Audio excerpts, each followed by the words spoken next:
After the assassination of Charlie Kirk, politicians across the spectrum made a promise that they would lower the temperature. They called for restraint, for civil discourse, for an end to the violent rhetoric. The promise was broken within days. And now ICE agents are paying the price with their blood. Here in Texas, there have been several attacks on ICE agents, including 3 since July 4th alone. September 24th, Dallas, Texas. Sniper fire erupts at an ICE field office. 2 detainees killed, 1 critically wounded. When investigators recovered the shooter's casings, they found them stamped with the words anti-ICE. July 7th, McAllen, Texas. A Border Patrol facility comes under fire.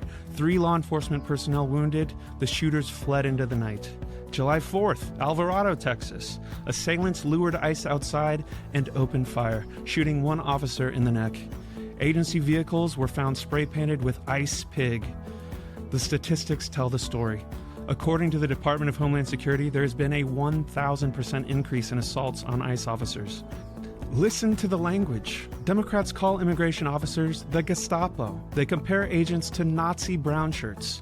Media outlets amplify it. Fascists, Nazis, racists.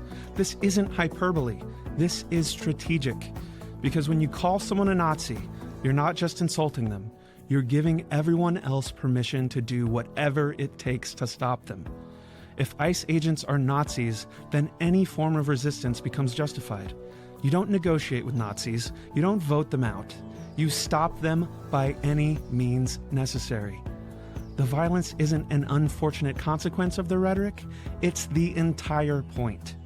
And even as the violence surges, even as officers bleed, left-wing California Senator Alex Padilla is pushing legislation to force ICE agents to work unmasked during enforcement operations.